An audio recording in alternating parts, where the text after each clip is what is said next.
हाँ, तो मेरे प्यारे बच्चों कैसे हैं आप लोग? आशा करते हैं कि अच्छे होंगे, स्वस्थ होंगे और मन लगाकर पढ़ाई कर रहे होंगे। और आज की इस वीडियो में मैं आप सभी को दूंगा स्टूडेंट क्लास 10th हिंदी 2024 के सेकेंड सीटिंग में पूछे गए सभी के सभी ऑब्जेक्टिव। जैसा कि आप लोग जान रहे हैं स्टूडेंट कि मैं आप लोगों को 2024 में पूछे गए फर्स्ट सीटिंग अर्थात प्रथम पाली का जो भी ऑब्जेक्टिव था उसे मैंने आप लोगों को फुल एक्सप्लेनेशन के साथ पढ़ा दिया। और आज मैं आप लोगों को क्या पढ़ाऊंगा मेरे प्यारे बच्चों, तो 2024 में जो ठीक है स्टूडेंट 2024 में जो सेकेंड सीटिंग में जो भी हिंदी के ऑब्जेक्टिव पूछे गए थे उसके सभी के सभी ऑब्जेक्टिव बताऊंगा। इसलिए आप लोग वीडियो के अंत तक बने रहेंगे और चैनल को सब्सक्राइब नहीं किए हैं तो कर लेंगे, ठीक है स्टूडेंट, क्योंकि हमारे इस चैनल पर कम समय में अधिक से अधिक पढ़ाई करवाया जाता है। ठीक है, तो चलिए स्टूडेंट जवाब देंगे आप लोग। पहला प्रश्न कि हिंदी में उद्धरण चिन्ह के कितने रूप होते हैं मेरे प्यारे बच्चों? तो हिंदी में उद्धरण चिन्ह के 2 रूप होते हैं, आप लोग याद रखिएगा। ठीक है स्टूडेंट, कितने रूप होते हैं? तो 2 रूप होते हैं। चलिए दूसरा नंबर का प्रश्न है यहाँ पर। ठीक है, मैंने यहाँ प्रश्न को ढक लिया ताकि आप लोगों को एक ही प्रश्न पर ध्यान पड़ सके। और ये जो बुक है ना स्टूडेंट जो मैं आप लोगों को पढ़ा रहा हूँ ये मेरे पुराने स्टूडेंट से मांगा हुआ बुक है, इसलिए आप लोग देखेंगे ये हर एक प्रश्न में टिक लगा हुआ है। इसीलिए आप लोग मेरे प्यारे बच्चों हर एक वीडियो को बहुत ही अच्छा से देखेंगे, ठीक है, क्योंकि सभी के सभी प्रश्न काफ़ी इंपॉर्टेंट होगा, क्योंकि ये प्रश्न पूछा हुआ है इसलिए। दूसरा नंबर का प्रश्न है कि शब्द बोलते समय अर्थ या उच्चारण की अस्पष्टता के लिए जब हम किसी अक्षर पर विशेष बल देते हैं तब वह क्रिया को क्या कहते हैं? तब हम लोग उसे बाधाघात कहते हैं। ठीक है स्टूडेंट, क्या कहते हैं उसे? बालाघात। ठीक है, बाधाघात नहीं स्टूडेंट, बाला, ठीक है, बलाघात, बलाघात कहते हैं। अगला प्रश्न है कि गिरोह शब्द में कौन सा संज्ञा है? तो गिरोह शब्द में समूहवाचक संज्ञा हो जाएगा। ठीक है, 4 नंबर का प्रश्न है कि नियम शब्द क्या है? तो नियम शब्द पुल्लिंग हो जाता है। 5वां नंबर का प्रश्न देखिए यहाँ पर आप लोग स्क्रीन पर 5वां नंबर का कि प्रशिक्षण शब्द क्या है? तो प्रशिक्षण शब्द पुल्लिंग शब्द कहलाता है। प्रशिक्षण क्या है? तो ये हम लोगों का पुल्लिंग शब्द के अंतर्गत आता है। ठीक है स्टूडेंट, चलिए अब 6 नंबर का आप लोग जवाब देंगे, क्योंकि आपको पता है कि हर एक प्रश्न एग्जाम के लिए काफ़ी इंपॉर्टेंट है। प्रश्न है मेरे प्यारे बच्चों की रोटी शब्द क्या है? तो रोटी स्त्रीलिंग शब्द होता है। रोटी क्या होता है मेरे प्यारे बच्चों? स्त्रीलिंग शब्द। ठीक है, 7 नंबर का प्रश्न है कि दाल में कुछ गिर गया। दाल में मेरे प्यारे बच्चों कुछ गिर गया, इस वाक्य में कुछ किस सर्वनाम का उदाहरण है? तो कुछ मेरे प्यारे बच्चों अनिश्चयवाचक। ठीक है, कुछ अनिश्चयवाचक सर्वनाम का उदाहरण होगा। ठीक है, क्योंकि कुछ गिरा है, पता नहीं है क्या गिरा, लेकिन कुछ गिरा, अनिश्चित का बोध हो रहा है। यहाँ पर है कि देखिए स्टूडेंट कि सोहन मुझसे किताब लिखाता है। सोहन जो है मुझसे किताब लिखाता है किस क्रिया का उदाहरण है? तो प्रेरणार्थक क्रिया का उदाहरण है। ठीक है, याद रखिएगा प्रेरणार्थक क्रिया का उदाहरण है। 9 नंबर का है कि आत्मा शब्द का विलोम शब्द क्या है? तो आत्मा शब्द का विलोम मेरे प्यारे बच्चों परमात्मा होता है। आत्मा का क्या होता है मेरे प्यारे बच्चों? तो आत्मा शब्द का विलोम परमात्मा होता है। ठीक है, 10 नंबर का प्रश्न है कि गुप्त शब्द का विलोम शब्द क्या है? गुप्त शब्द का विलोम होता है प्रकट। गुप्त का प्रकट होता है। फिर है कि शहर अब भी संभावना है। मेरे प्यारे बच्चों शहर अब भी संभावना है किसकी कृति है? तो ये जो कृति है मेरे प्यारे बच्चों बताएंगे आप लोग। Ashok Vajpayee, option number A. क्या है प्रश्न कि शहर अब भी संभावना है, ये जो कृति है किसका है? तो अशोक वाजपेयी का कृति है। 12 नंबर का प्रश्न है कि दीवार में एक खिड़की रहती थी। दीवार में एक क्या रहती थी? खिड़की रहती थी। यह मेरे प्यारे बच्चों उपन्यास किसका है? विनोद कुमार शुक्ल हो जाएगा इसका राइट आंसर। यानी कि दीवार में एक खिड़की रहती थी, ये जो उपन्यास है किसका है? तो विनोद कुमार का उपन्यास हो जाएगा। ठीक है, अब 13 का देखिए क्या है कि किसका जन्म संगीत प्रेमी परिवार में हुआ था? तो बिस्मिल्लाह खां का जो जन्म है मेरे प्यारे बच्चों कहाँ हुआ था? तो संगीत प्रेमी परिवार में हुआ था। ठीक है, तो इस तरह से हम लोगों ने स्टूडेंट 12 प्रश्न को नहीं बल्कि 13 प्रश्न को समाप्त कर लिया। अब आइए 14 नंबर के प्रश्नों को देख लेते हैं, क्योंकि सभी के सभी प्रश्न स्टूडेंट काफ़ी इंपॉर्टेंट सब प्रश्न हैं। चलिए अब आप लोग जवाब देंगे यहाँ 14 नंबर का स्टूडेंट।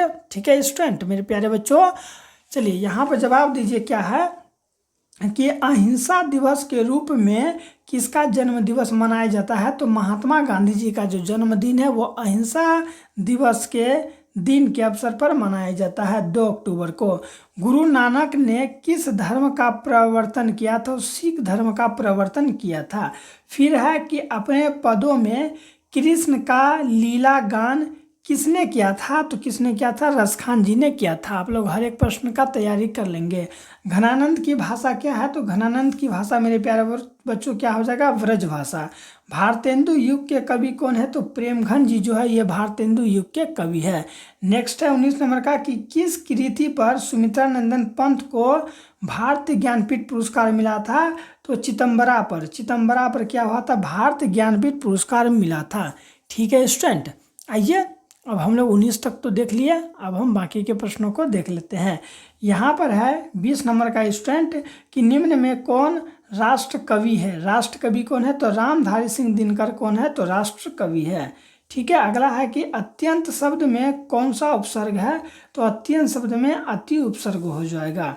फिर है यहाँ पर कि परा उपसर्ग से निर्मित शब्द है। परा शब्द से मेरे प्यारे बच्चों, परा उपसर्ग से निर्मित शब्द क्या है? तो पराभव है। ठीक है, पराभव।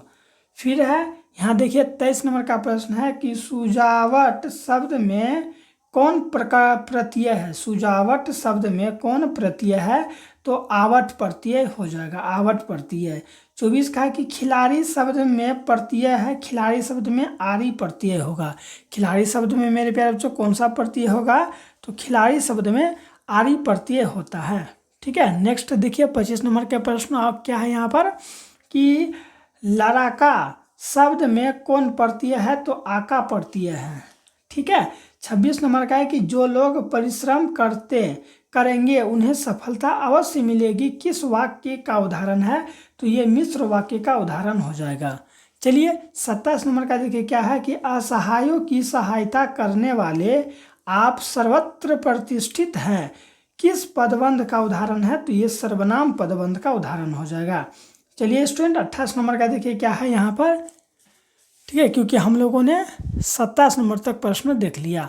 28 का अब आप लोग जवाब देंगे क्या है कि निम्नलिखित में शुद्ध वाक्य कौन है? तो चरखा चलाना चाहिए, ये एक शुद्ध वाक्य है। निम्न में कौन वाक्य भाववाचक का उदाहरण है? तो राधिका से सोया नहीं जाता, ये भाववाचक का उदाहरण है। अग्नि का पर्यायवाची शब्द क्या होता है? तो याद रखिएगा धूमकेतु जो है ये अग्नि का पर्यायवाची शब्द मेरे प्यारे बच्चों होता है। 31 नंबर का प्रश्न है कि मानवीय विभीषिका का चित्रण करने वाला कविता कौन है? तो हिरोशिमा जो है ये मानवीय विभीषिका का चित्रण करने वाला कौन है मेरे प्यारे बच्चों? तो चित्रण करने वाला कविता है। ठीक है, चलिए 32 का देखिए यहाँ पर क्या है स्टूडेंट कि एक वृक्ष की हत्या शीर्षक कविता में कौन हमेशा चौकन्ना रहता था? कौन हमेशा चौकन्ना रहता था? जो वृक्ष है वही हमेशा चौकन्ना रहता था। घूमता आईना शीर्षक से स्तंभ लेखन किसने किया था? बताएंगे आप लोग कि घूमता आईना शीर्षक से स्तंभ लेखन किसने किया था? तो वीरेंद्र डंगवाल ने किया था। ठीक है, अब देखिए यहाँ पर है 34 नंबर का कि कवित्री अनामिका के अनुसार चौखटे में क्या नहीं अटता? चौखटे में मेरे प्यारे बच्चों का जो है वो नहीं अटता। अब 35 का देखिए यहाँ पर स्टूडेंट कि कवि जीवनानंद दास किसका हंस बनना चाहते हैं? किसका मेरे प्यारे बच्चों हंस बनना चाहते हैं? तो किशोर का हंस बनना चाहते हैं। ठीक है, 36 नंबर का अब हम लोग देखेंगे कि रेनर मारिया रिल्के की काव्य शैली कैसी है? तो गीतात्मक है। रेनर मारिया रिल्के का जो काव्य शैली मेरे प्यारे बच्चों वो कैसी है? तो वो गीतात्मक है। समझ में आ गया? चलिए तो अब हम लोग देख लेते हैं 37 नंबर का कि हिंदी कविता में प्रयोगवाद का सूत्रपात किसने किया? तो आज्ञे जी ने किया था। हिंदी कविता में प्रयोगवाद का जो सूत्रपात है वो आज्ञे जी ने किया था। 37 नंबर तक देख लिए। ठीक है, अब आइए 38 नंबर के प्रश्नों को हम लोग देख लेते हैं जल्दी से जल्दी। ठीक है स्टूडेंट, जल्दी जल्दी आप लोग चैनल को सब्सक्राइब कर दीजिए अगर नहीं किए हैं तो। ठीक है, अगर किए हैं तो रोज़ हमारे इस क्लास में जुड़ेंगे। चलिए प्रश्न है कि सिखों के 5वें गुरु कौन है? तो गुरु अर्जुन देव जो है सिखों के 5वें गुरु है। फिर है कि मथुरा और वृंदावन पर धावा किसने बोला था? तो नादिर शाह के सिपाहियों ने बोला था। किसने मेरे प्यारे बच्चों? नादिर शाह के सिपाहियों ने। फिर है कि रसखान किस छंद के सिद्ध थे? रसखान किस छंद में सिद्ध थे मेरे प्यारे बच्चों? तो सवैये में वो सिद्ध थे। निम्न में कौन ऊष्म व्यंजन है? तो ये जो है ना दंत सो, तालम सो, मूर्धन्य सो, दंत सो जो है ये दंत सो, ये क्या है? ऊष्म व्यंजन के अंतर्गत आता है। फिर है यहाँ पर 42 का कि महाधन में औषध पदों की संधि क्या है? इसको हम लोग धन कहते हैं या प्लस कहिए, महा प्लस औषध पदों की संधि क्या है? तो महौषध, अर्थात इससे क्या बनता है? तो महौषध बनता है। ठीक है, चलिए 43 का है कि अत्युत्तम शब्द का संधि विच्छेद क्या होगा? अति धन में उत्तम, अति उत्तम हो जाता है। निम्न में कौन गुण स्वर संधि का उदाहरण है? तो महेंद्र, महेंद्र जो है ये गुण स्वर संधि का उदाहरण हो जाएगा। से प्लस अन पदों की संधि से क्या बनता है? तो शयन बनता है। से प्लस में अन से क्या बनता है? शयन। ठीक है स्टूडेंट, 46 का देखिए क्या है कि निम्न में कौन विसर्ग संधि का उदाहरण है?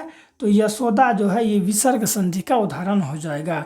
फिर है कि शुद्ध शब्द है, शुद्ध शब्द मेरे प्यारे बच्चों क्या है? तो आगामी जो है ये हम लोग का शुद्ध शब्द हो जाता है। क्या? तो आगामी।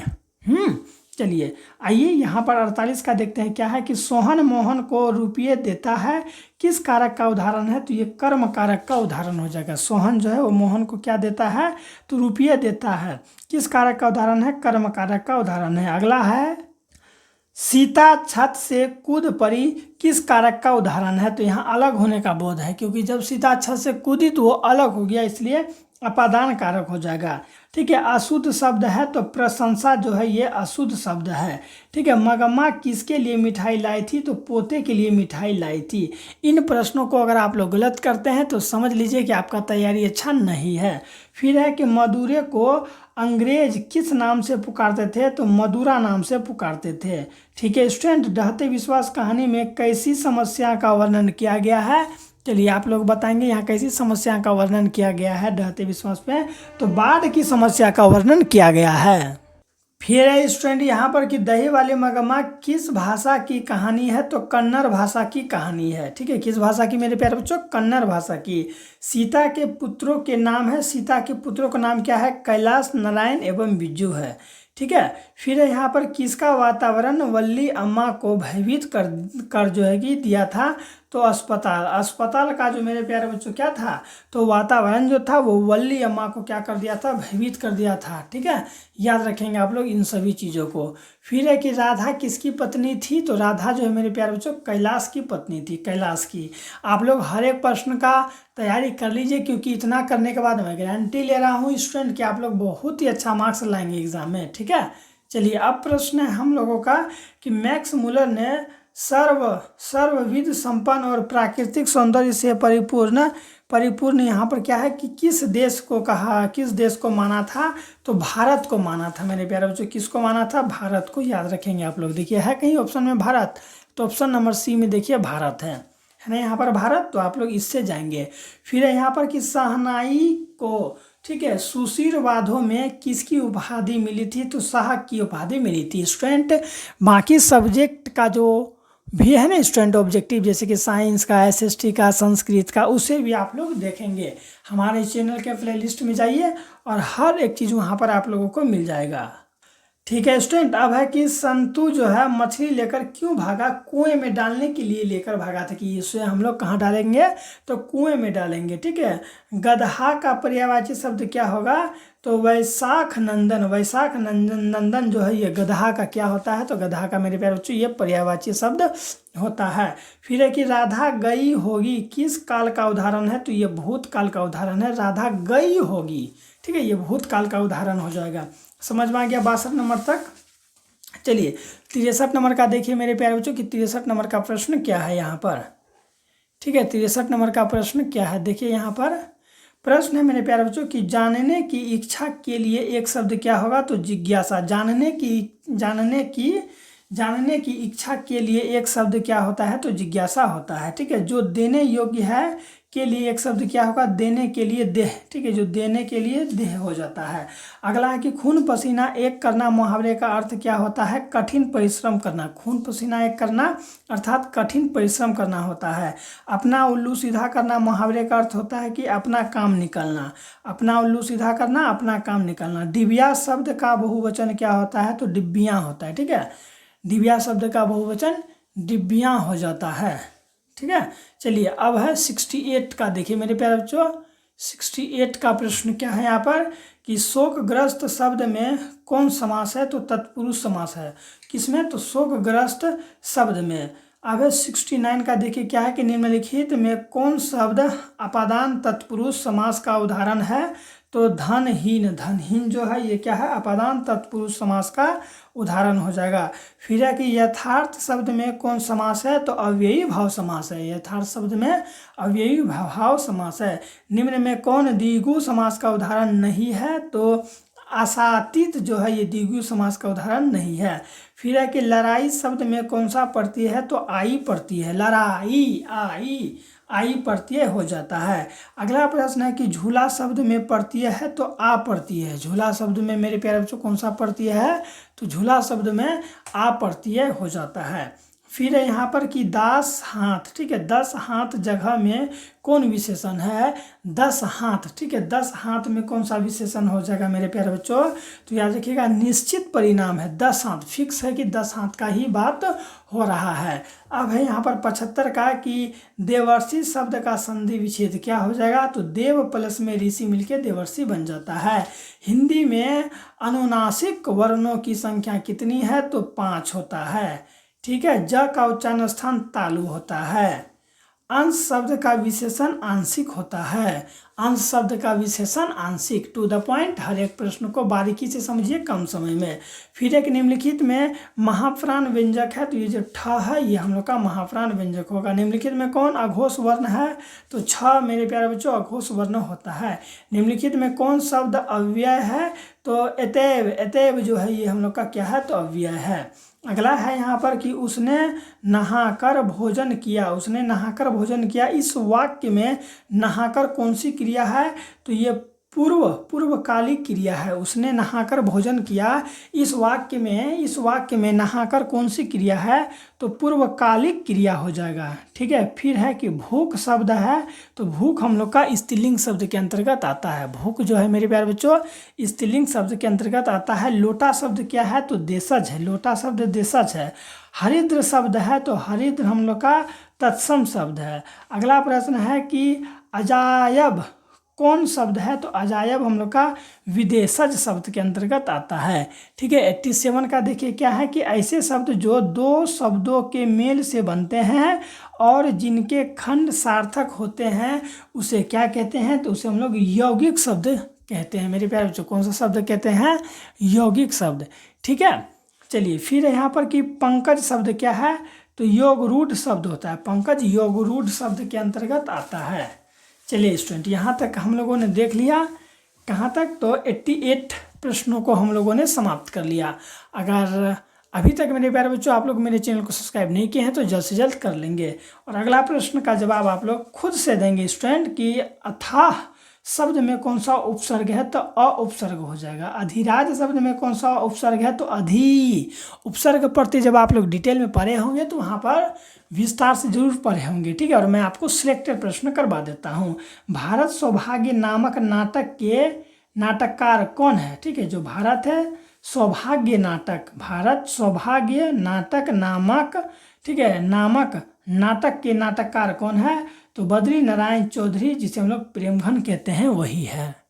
ठीक है, 92 नंबर का देखिए क्या है कि आचार्य हजारी प्रसाद द्विवेदी को उनकी किस रचना पर साहित्य अकादमी पुरस्कार प्राप्त हुआ था, तो आलोक पर्व पर प्राप्त हुआ था। किस पर प्राप्त हुआ था मेरे प्यारे बच्चों, आलोक पर्व पर। फिर है कि टकसाल शब्द का अर्थ क्या होता है, तो जहाँ सिक्के क्या होता है, ढलते हैं। जहाँ सिक्के मेरे प्यारे बच्चों ढलते हैं वही टकसाल होता है। किसे बाबा साहेब के नाम से पुकारा जाता है, तो भीमराव अंबेडकर जी को ठीक है। भीमराव अंबेडकर जी को मेरे प्यारे बच्चों बाबा साहब के नाम से भी पुकारा जाता है। सेन साहब की कितनी लड़कियां थीं? तो सेन साहब को मेरे प्यारे बच्चों 5 लड़कियां थी। स्थापत्य की उत्तर भारत की एक विशेष शैली को क्या कहते हैं? तो नगर शैली कहते हैं। ठीक है। स्थापत्य की उत्तर भारत की एक विशेष शैली को क्या कहते हैं? तो नगर शैली कहते हैं। ठीक है। 97 का देख लीजिए अब क्या है 97 नंबर का, कि बहादुर शीर्षक कहानी में कौन अपने शरीर की मालिश बहादुर से कराता था? तो किशोर कराता था। ठीक है स्टूडेंट, कौन कराता था? किशोर। फिर है 98 का, कि टेनिसन किस भाषा के कवि हैं? तो अंग्रेजी भाषा के कवि थे। कौन? तो टेनिसन। ठीक है। नेक्स्ट है कि हिंदुस्तानी डांस म्यूजिक नामक स्कूल किसका था? तो निर्मला जी का था। मेरे प्यारे बच्चों किसका था? निर्मला जी का। कितने साल की व्यवस्था? अब देखिए 100 नंबर का प्रश्न है यहाँ पर स्टूडेंट, की कितने साल की अवस्था में पंडित बिरजू महाराज की शादी हुई थी? तो 18 साल की अवस्था में उसकी शादी हुई थी। ठीक है स्टूडेंट, तो आप लोग यहाँ देख सकते हैं कि 100 के 100 ऑब्जेक्टिव समाप्त हो गए। ठीक है। अगर आप लोग सब्जेक्टिव पढ़ना चाहते हैं तो चैनल को सब्सक्राइब करके अपने दोस्तों को शेयर करें। मिलते हैं स्टूडेंट नेक्स्ट वीडियो में। अपना ख्याल रखिएगा।